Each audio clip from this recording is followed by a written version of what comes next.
Pois é, esse é um outro ponto, né? O Palmeiras teve o aumento de receita, a receita tem ligação com a conquista do Brasileirão, a conquista do Paulista e tudo mais. E a queda do patrocínio é uma questão, inclusive, que eu já falo há um tempo, né? O Palmeiras, ele tem, desde 2012, na entrada do Paulo Nobre, uma bandeira de colocar profissionais em todos os departamentos. Então tem um cara que é profissional, não é estatutário, não é um conselheiro que faz uma coisa de manhã e uma coisa à noite. É um cara profissional que cuida do jurídico, um outro cara profissional que cuida do administrativo, um outro profissional do financeiro e por aí vai, do marketing, das áreas que são consideradas mais importantes do clube, além do departamento de futebol, que teve o Brunoro uma época, teve o Matos, agora tem o Anderson Barros. E na gestão da Leila, a Leila manteve todos os departamentos com um profissional no comando, com a exceção do marketing. E é uma decisão que até hoje a gente não entende, ninguém entende, e o Palmeiras não explica.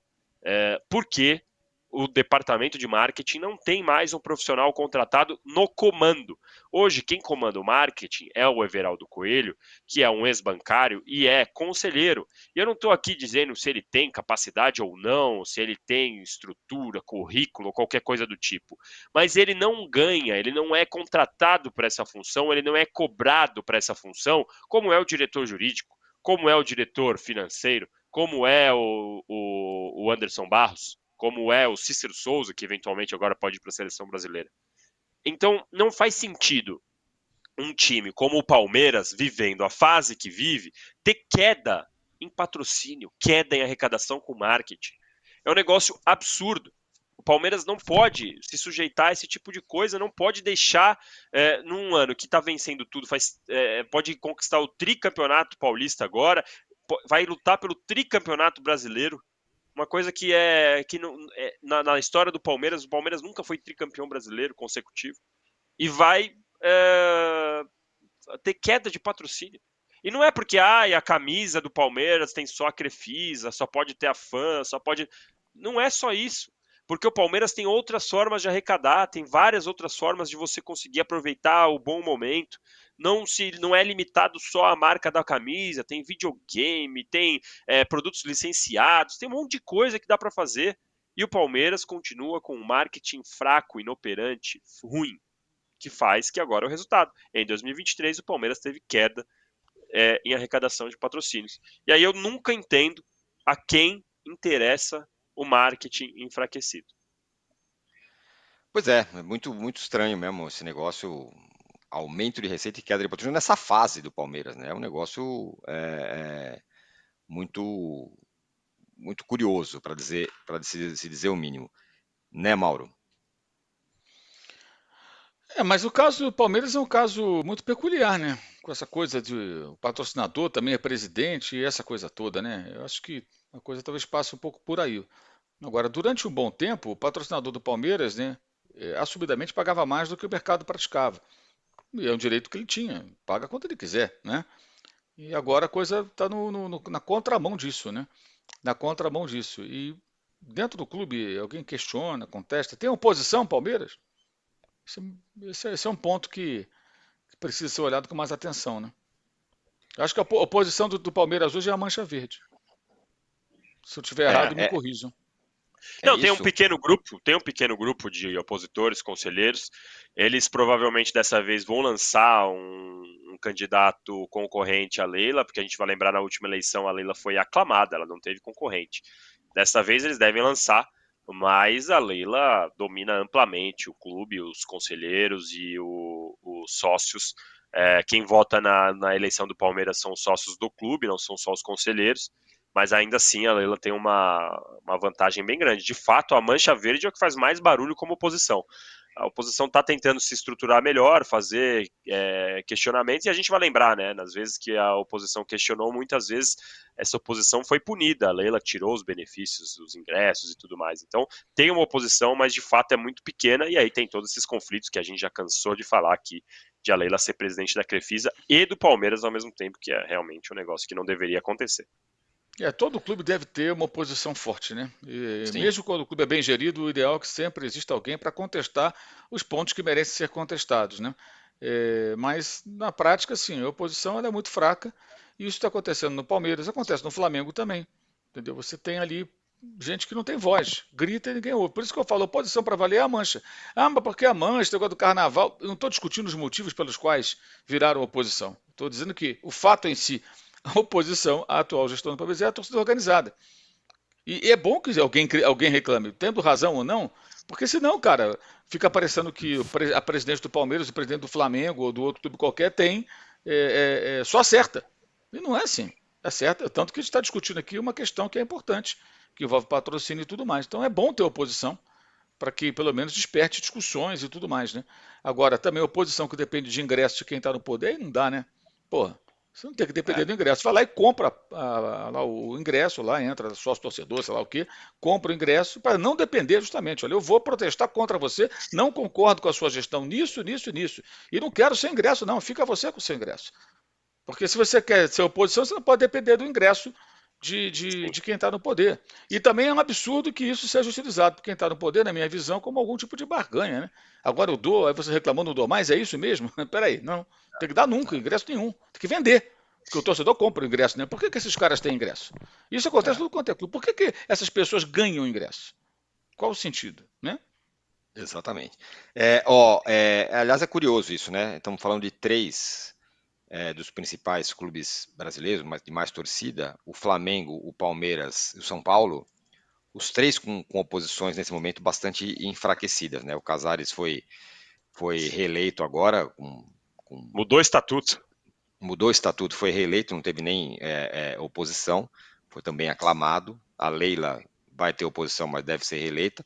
O Landim agora acaba o mandato dele, não sei como é que tá, tem eleição esse ano no Flamengo, mas as três oposições estão em três dos principais clubes bem fragilizadas. O Corinthians foi a exceção, né? A oposição ganhou, mas também diante de Entrou para se comportar como a situação. Exato. Entrou para se comportar de maneira parecida e também num cenário que as coisas iam muito mal no Corinthians com a renovação e transparência. Muito bem, falando em muito mal, coisas estranhas, chegamos aqui a 1,9 mil, estamos chegando nos 2 mil. Vamos aí, rapaziada, falta pouco. Manda mais o WhatsApp aí para a galera dar likes aqui no canal. Falando em coisas estranhas, mudou o regulamento da Liga dos Campeões. Antes deixa eu ler só a mensagem aqui do Alisson, ele fala, no estado de São Paulo, a PM diz que as torcidas não podem conviver, os clubes não fazem nada, e aparentemente as diretorias também não conseguem. Exatamente, é o espírito da torcida única em todas as esferas de um campo de futebol. Bom, mudou o regulamento da Liga dos Campeões. Agora são 36 times, divididos em 8 grupos, e depois desses 8, os 8 melhores classificados, esses 36 dos 8 melhores classificados se classificam, e depois tem uma repescagem para classificar um outro. Vocês entenderam o regulamento? Você entendeu tudo isso aí, Mauro? Ou você nem se debruçou sobre isso? Não me debrucei sobre isso. E, aliás, detesto essas decisões da UEFA. Já fizeram uma avacalhação lá atrás com o Platini, quando criaram aquele mecanismo para colocar times mais fracos, né, de ligas mais fracas, atalho, né, para chegar na fase de grupos, o que gerou muita disparidade técnica. A alegação sempre foi, não, mas aí esses países nunca vão ser representados na Champions League. Bem, que você monta um time bom, ou então você não chega. É como se no Brasileirão nós tivéssemos reserva de mercado, digamos assim, né, entre aspas, para os estados da federação. Cada estado vai ter um representante, então. Ok, mas então aquele estado tem que se organizar para ter um time com nível de primeira divisão. E a política impera também lá fora. Enfim, eu não olhei com a devida atenção, vi que ficou tudo fragmentado. Provavelmente não gostarei. Eu já não gostei, já vou explicar para vocês como é que é. É o seguinte, 36 clubes em vez de 32, começa daí. Então aumenta 4 clubes. Além disso, a primeira fase não será mais em grupos, ela passa a ser jogada como uma liga. Cada time terá 8 jogos nessa fase inicial e com 8 adversários diferentes. Os confrontos serão definidos por 4 potes. Então vai lá, o Milan vai jogar com o Real Madrid, com não sei quem, papapá. Claro que dividido em pote. Então provavelmente o Milan vai pegar adversário mais fraco, o Real Madrid vai pegar adversário mais fraco, porque os potes vão estar divididos. Então cada time vai fazer 8 jogos. Os 8 primeiros colocados dessa fase vão direto para as oitavas de final. Da 9ª até a 24ª posição, eles se enfrentam para conseguir uma vaga na próxima fase da Liga dos Campeões. E quem perder vai para a Europa League. Do 25º ao 36º estarão eliminados. Não é fácil de entender, mas acho que deu, entendeu? Então, os times vão ter sorteios lá, 8 jogos. Quem fizer mais pontos nesses 8 jogos, os 8 primeiros estão classificados para a próxima fase. É assim que vai funcionar a partir de agora. Mas não joga todo mundo contra todo mundo, né? Você joga contra alguns adversários. Então podemos entender que é entre aspas, aperfeiçoamento do regulamento do Campeonato Paulista. É um pouco isso. É um bom sentido, é um bom tema esse, né? Porque pode ser. Ela não tem grupo, mas é como se tivesse, porque você vai enfrentar alguns times lá. E aí você vai fazer um certo número de pontos. E aí, exatamente o que o Mauro falou, né, Lavier? Você vai medir forças com adversários diferentes. Na fase de grupos, com essa fase de grupos também é um pouco assim, mas pelo menos é mais consolidado isso.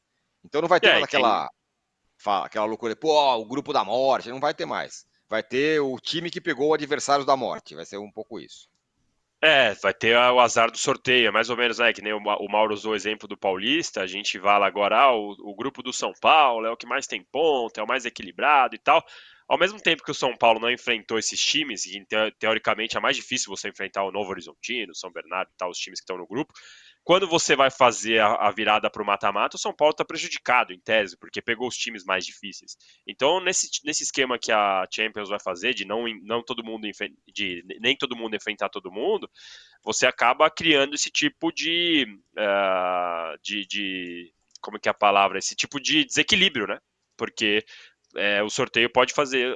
Numa fase de grupos, a gente pode ter esse desequilíbrio, já que eles tentam minimizar com cabeças de chave, né? Então vai achar. A minha impressão, eu também não me debrucei 100% para ver ainda, para ver os exemplos e tudo mais, mas pela sua explicação, Tirone, a minha impressão é que os caras querem forçar um pouco mais de confronto eliminatório. Então, você classifica os 8 primeiros, depois você promove outra eliminação entre o nono e o 24º, para poder decidir quem vai se classificar para o mata-mata e tal.